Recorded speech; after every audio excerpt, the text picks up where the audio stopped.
Hello everyone, I am Ankur Chawla, founder of scope web. आज wine episode में हम ये बात करने वाले हैं कि वाइन कैसे बनती है, अलग अलग तरीके की वाइन क्या होती है, वाइन के लेवल कैसे पढ़े जाते हैं और हम वाइन टेस्ट भी करेंगे। और वाइन वीडियोस के लिए देखते रहिए cocktail jockey. Hello friends, cocktail jockey में आप सबका स्वागत है। कॉकटेल्स, वाइन, स्पिरिट्स के बारे में हर इन्फॉर्मेशन जानने के लिए सब्सक्राइब कीजिए कॉकटेल जॉकी और bell icon notifications button press करके हर दिन देखिए कॉकटेल और spirits episodes. Hello everyone, I am Ankur Chawla, founder of scope web. इस वीडियो में हम बात करेंगे कॉमन वाइन टर्म्स के बारे में। तो वाइन एसिडिटी बेसिकली वाइन के अंदर जो सारनेस या जो टार्टनेस होती है उसके अंदर आती है। फॉर एग्जांपल, जब आप एक लेमन टी पीते हैं या एक नींबू पानी पीते हैं, उसके अंदर जो माउथ फील होती है, जिसमें माउथ वाटरिंग सेंसेशंस होती है, उनको कहते हैं एसिडिटी। वाइन टर्म्स में एसिडिटी बैलेंस करती है स्वीटनेस को और फ्रेशनेस लाती है वाइन में। वाइन बुके कुछ और नहीं होता, वो बेसिकली सिंपल टर्म्स में अगर कहा जाए तो वो ये होता है कि किस तरीके के अरोमाज या किस तरीके के वाइन नोट्स आपको आ रहे हैं। जब भी हम स्वॉल करते हैं ग्लास को और उसको नोज के पास लाके अपने वाइन्स के अरोमाज देखने की कोशिश करते हैं या समझने की कोशिश करते हैं, उसे कहते हैं wine bouquet. Wine ageing as the word suggest, ageing का मतलब होता है कि कितना लंबा हम वाइन को एज या मैच्योर करते हैं। नॉर्मली पुराने या ओल्ड वर्ल्ड वाइन्स को हम मैच्योर और एज काफ़ी हद तक कर सकते हैं। नॉर्मली वुडन बैरल्स में या ओक कास्ट के अंदर हम इनको एज करते हैं, बट न्यू वर्ल्ड में एजिंग थोड़ी कम रहती है। एजिंग करने से एक वाइन में मेलोनेस आती है, फ्लेवर्स डेवलप होते हैं from fruit to the likes of leather and cigar notes या मैच्योर्ड फ्लेवर्स जो होते हैं वो आते हैं एजिंग से। वाइन टैनिन्स होते हैं जो ग्रेप्स के अंदर स्किन के अंदर की तरफ होते हैं। ये टैनिन्स होते हैं जो बहुत हेल्दी भी होते हैं और ये डिफाइन करते हैं वाइन के पूरे स्ट्रक्चर को। अगर हार्श टैनिन्स हैं तो नॉर्मली हम उनको इस तरीके के मीट्स के साथ खाते हैं जो टैनिन्स को कट कर सके। और अगर नॉर्मल मेलो डाउन टैनिन्स होते हैं तो वो स्ट्रक्चर बहुत अच्छा देते हैं और ये टार्टनेस वही देते हैं जैसे कि ब्लैक टी में जो ड्राइनेस आती है, that's what tannin is all about. अगर वाइन की बॉटल खुली रह जाए या उसका कॉर्क ढीला हो या वाइन ऑक्सीजन और नॉर्मल सरफेस में काफ़ी देर तक टच में रहे तो उसमें ऑक्सीडेशन हो जाती है। ऑक्सीडेशन की वजह से बहुत अजीब से अरोमाज या फ्लेवर्स आते हैं वाइन के अंदर, विच इज़ नॉट गुड। अगर वाइन ऑक्सीडाइज हो गई है तो you can actually open it, उसको एक डिकेंटर में डाल के ट्राई कर सकते हैं कि क्या वो ठीक हो जाए। लेकिन अगर ऑक्सीडेशन काफ़ी ज़्यादा हो चुकी है तो वो वाइन ठीक नहीं रहती है, उसको एक वाइन फॉल्ट के नाम से भी जाना जाता है। वाइन एरिएशन जैसे कि वर्ड बताता है आपको, इसका मतलब होता है वाइन को एयर देना, वाइन को थोड़ा सा एयर देना। जो एज्ड वाइन है उनके अंदर यूजुअली हम एरिएशन करते हैं। जो काफ़ी पुरानी वाइन है, 8 से 10 साल, वो जो बैरल में थी उसके बाद वो एजिंग हुई उसकी बॉटल में, उसको जब आप खोलते हैं तो वाइन बहुत टाइट होती है, वाइन के अंदर के अरोमाज और फ्लेवर्स पूरे पोटेंशियल में बाहर नहीं आ पाते हैं। उसके लिए छोटे एरिएटर्स करके भी आते हैं, या फिर आप उस वाइन को डिकेंटर में डाल के उसको ऑक्सीजन के टच में ला के थोड़ा सा खोल सकते हैं, जिससे कि वाइन एरिएट हो जाती है और खुल के वो आपको अपने पूरे पोटेंशियल में फ्लेवर्स और अरोमास को देती है। वाइन की बॉडी डिफाइन करती है कि वाइन की विस्कोसिटी और वाइन के फ्लेवर्स और वाइन की हैवीनेस कितनी है। नॉर्मली जब हम वाइन टेस्ट करते हैं, टेस्ट करने पे जो वाइन की हैवीनेस आपके पैलेट पे रहती है या जो टैनिन की वजह से उसका स्ट्रक्चर बनता है, वो दो चीजें डिफाइन करती हैं कि वाइन की बॉडी कैसी है। Wine medium body, light body या हैवी बॉडी भी हो सकती है, जो ग्रेप की क्वालिटी और ग्रेप की वैरायटी के ऊपर भी बहुत ज़्यादा डिपेंड करता है। नॉर्मली जो लाइट बॉडीड वाइन्स होती हैं वो हम लाइट खाने के साथ खा सकते हैं या एपेटाइजर्स के साथ एपेरेटिव की तरह पी सकते हैं, लेकिन जो हैवी बॉडीड वाइन्स होती हैं वो यूजुअली खाने के साथ ज़्यादा अच्छी जाती हैं। एपिलिएशन एक जो ओल्ड वर्ल्ड रीजन है उसके अंदर बहुत सारी अलग अलग तरीके की एपिलिएशंस होती हैं जो हर रीजन की डिफाइंड अपनी अलग अलग होती हैं और उसके हिसाब से उस वाइन को टर्म्स भी दिए जाते हैं कि क्या वो वाइन टेबल वाइन की कैटेगरी में है या वो वाइन टॉप मोस्ट कैटेगरी में है। हर जगह के अपने अलग रूल्स होते हैं, उसके हिसाब से एपिलिएशंस डिफाइन की जाती हैं।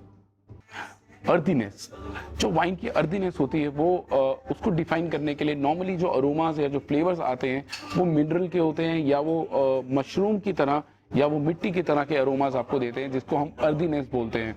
क्या ये अच्छी है? ये एक क्वालिटी है जो कई लोगों को पसंद आती है, कईयों को नहीं आती है, लेकिन earthiness is one of the one of the ways that we describe a wine. Finish of a wine. Finish का मतलब होता है जैसे कि वर्ड सजेस्ट करता है कि जब वाइन आपके पैलेट के पहले की तरफ होके आपके अंदर चली जाती है, जो फिनिश या वो लिंगरिंग टच वाइन दे के जाती है या किस तरीके के फ्लेवर्स या अरोमास आपको छोड़ के जाती है, उसको बोलते हैं फिनिश। काफ़ी सारी ऐसी वाइन्स होती हैं जो एट द पैलेट तो थोड़ी फ्रूटी होती हैं, लेकिन फिनिश के टाइम पे कुछ स्पाइसेस का टच आपको दे के जाती हैं। उसको बोलते हैं कि किस तरीके की और कितनी लंबी, कितनी लिंगरिंग फिनिश है उस वाइन की। Fruitiness of a wine on the palate, जब हम वाइन को टेस्ट करते हैं तो काफ़ी सारे फ्रूट्स के हमको फ्लेवर्स आते हैं।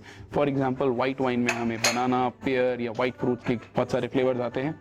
रेड वाइन्स में चेरी, स्ट्रॉबेरी के फ्लेवर्स आते हैं। यंग वाइन्स में, ओल्ड वाइन्स में वो ब्लैक फ्रूट्स में भी कन्वर्ट हो सकते हैं। For example prunes and so on and so fourth. Depending कि उस फ्रूट का कंटेंट बाकी सब चीज़ों से कितना ज़्यादा या कितना कम है, उस हिसाब से हम डिस्क्राइब करते हैं the fruitiness of the wine. Jammy wines. Jammy wines जैसे कि नाम सजेस्ट कर रहा है, कुछ वाइन्स ऐसी होती हैं जिनके अंदर आपको फ्रूट आता है, लेकिन कुछ वाइन्स ऐसी होती है जिसके अंदर फ्रूट इस तरीके का आता है जैसे कि उसका जैम या मार्मलेड बना दिया गया हो। तो जब वैसे करके कोई फ्लेवर आता है which is very intense and which is very strong, तो उसको हम जैमी वाइन्स बोलते हैं। नॉर्मली कैबरनेट सॉविग्नोन का जो ग्रेप होता है उसके अंदर कुछ जैमी कैरेक्टर्स होते हैं।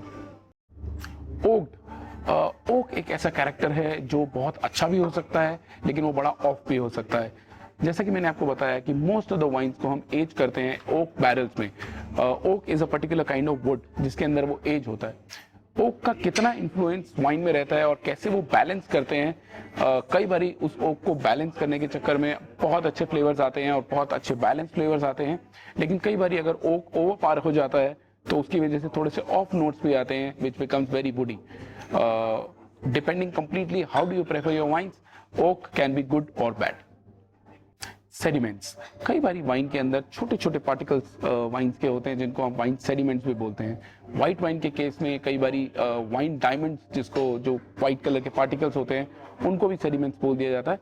आर दे गुड और bad? At times they are good, but they could be bad sediments as well. अगर आप नॉर्मली एज रेड वाइन्स में देखेंगे तो जो टैनिन्स हैं, अगर आप ग्लास को सोल करेंगे तो आपको टैनिन्स या सेडिमेंट्स भी दिखाई देंगे, which is absolutely safe and they are good and they add a lot of flavor to the wine. तेरुआ एक फ्रेंच वाइन टर्म है। तेरुआ बेसिकली ये डिफाइन करता है कि वो वाइन किस जगह से आ रही है और उसके आसपास के क्या कैरेक्टर्स हैं जिसकी वजह से उस वाइन ग्रेप को इफेक्ट होता है। तो तेरुआ के अंदर सॉइल भी आती है, तेरुआ के अंदर क्लाइमेट भी आती है, तेरुआ के अंदर रेनफॉल भी आता है। इन सब को देखते हुए पूरा एक वर्ड जो है वो डिफाइन करता है इन सब कैरेक्टर्स को कि उस वाइन का तेरुआ कैसा है। फॉर एग्जांपल बोर्डो जो रीजन है, वहाँ पे भी अलग अलग तरीके के तेरुआर्स हैं कि किस तरीके की वहाँ पे सॉइल है, किस तरीके का रेनफॉल है, किस तरीके का एटमॉस्फेयर है आसपास। और वहीं से अगर आप थोड़ा सा दूर चले जाएं और बर्गंडी में आ जाएं तो वहाँ का तेरुआ फ्रांस के अंदर ही बहुत अलग है, जिसकी वजह से इस बर्गंडी के तेरुआ में पिनो नोयर बन सकता है बहुत अच्छा, लेकिन बोर्डो के तेरुआ में कैबरनेट सॉविग्नोन और मर्लोट बहुत अच्छा ग्रो होता है। विंटेज, बहुत बारी आपने टर्म सुना होगा विंटेज, जो बेसिकली वाइन का जो ग्रेप जिस साल में वाइन के ग्रेप्स को उठाया जाता है वही वाला विंटेज होता है। और उस विंटेज को आप बहुत बारी लेवल के ऊपर भी लिखा हुआ पढ़ेंगे। डिपेंडिंग कि वो वाइन का एजिंग पोटेंशियल क्या है, वो विंटेज वाइन बन सकती है या नहीं बन सकती है, वो कंप्लीटली डिपेंड करता है कि वाइन की क्वालिटी और वाइन का बेस कैसा है। नॉर्मली जो ओल्ड वर्ल्ड वाइन रीजन्स है वो विंटेज के ऊपर बहुत ध्यान देते हैं, क्योंकि उस विंटेज और अगली विंटेज में बहुत फर्क हो सकता है। कुछ विंटेजेस बहुत अच्छी जाती हैं, लेकिन क्योंकि एक एग्रीकल्चरल प्रोडक्ट है और पूरा एग्रीकल्चर क्लाइमेट पे डिपेंड है, विंटेज पूरी भी हो सकती है। वाइन वेराइटल्स का बेसिक मतलब होता है कि वाइन ग्रेप्स, किस तरीके के ग्रेप्स हैं और किस तरीके का ग्रेप कौन सी वाइन बना सकता है। फॉर एग्जांपल अगर मैं कैबरनेट सॉविग्नोन लेता हूं तो वो वेराइटल ऐसा है जो बड़ा थिक स्किन ग्रेप है और उसकी वजह से जो वाइन बनती है वो बिल्कुल अलग है compare to a pinot noir, जो कि एक थिन स्किन ग्रेप है और बहुत डिफिकल्ट है ग्रो करना। But the kind of wine that comes out is much more lighter. वो थोड़ी लाइट वाइन होती है, लाइट बॉडी होती है, लेकिन बहुत फ्लेवरफुल भी होती है। वाइन डीकैंटिंग, डीकैंटर एक ऐसा एपरेटस होता है जिसके अंदर हम वाइन को खोल के डालते हैं, जिससे कि उसको मैक्सिमम एक्सपोजर एयर का मिलता है। नॉर्मली जैसे मैंने आपको पहले भी बताया कि जो वाइन्स हैं वो जो एज्ड वाइन्स है पर्टिकुलरली वो काफ़ी सालों से एक बोतल के अंदर दबी हुई होती हैं एंड वी फील कि it is a living organism, और उनको जब बाहर निकाला जाता है तो वो बहुत टाइट होती हैं अपने फ्लेवर्स में। उनको जब डिकैंट कर दिया जाता है अगर एक बड़े डिकैंटर में, तो with the exposure of the air जो वाइन है वो खुल जाती है टू द फुल पोटेंशियल, जिसकी वजह से इट टेस्ट मच बेटर और इसका टेस्ट बहुत अच्छा हो जाता है कंपेयर टू जो वाइन सिर्फ बॉटल में है। उस पूरे प्रोसेस को डिकैंटिंग कहा जाता है। वाइन बैलेंस, बहुत बार लोग कहते हैं कि ये वाइन तो अच्छी है लेकिन ये बहुत अच्छी तरह बैलेंस नहीं है। उसका बेसिक मतलब वही होता है कि जो अलग अलग फैक्टर्स हैं वाइन के, या जो अलग अलग टेस्ट प्रोफाइल्स या जो अलग अलग अरोमास हैं वाइन के, क्या वो बैलेंस हैं कि नहीं है। जैसे मैंने आपको बताया कि एसिडिटी और जो सिट्रसनेस है या जो टार्टनेस है या जो टैनिन्स हैं या जो फ्रूट फ्लेवर्स हैं, जितने भी अलग अलग एस्पेक्ट्स हैं, अगर वो बहुत अच्छी तरह बैलेंस होते हैं तो वाइन का फ्लेवर और टेस्ट बहुत अच्छा आता है। लेकिन अगर कहीं पे भी एक फैक्टर अलग से निकल के आता है या थोड़ा ओवरपावरिंग होता है तो वो पूरी वाइन को भी खराब कर सकता है। मस्ट, ग्रेप का जो जूस निकाला जाता है, जब ग्रेप पिक किए जाते हैं वाइन के और उसका जो जूस निकाला जाता है उसको हम कहते हैं वाइन मस्ट। कॉक्ड का मतलब होता है जो वाइन का कॉर्क होता है, कई बारी 1 to 2% इन टोटल वाइन्स उसका जो एक्सपोजर होता है वो थोड़ा ज़्यादा हो जाता है या वो कम हो जाता है, जिसकी वजह से ऑक्सीजन आ जाता है। अगर आपको वाइन खोलने के बाद उसके अंदर वेट कार्डबोर्ड जैसी फील आए या बहुत वुडी नोट्स आए तो उस वाइन को कॉक्ड वाइन कहते हैं, which is a wine fault. और वाइन के बारे में और जानकारी के लिए देखते रहिए कॉकटेल जॉकी। और अगर ये वीडियो आपको पसंद आई तो जितनी ज़्यादा हो सके उतनी शेयर कीजिए और सब्सक्राइब कीजिए कॉकटेल जॉकी।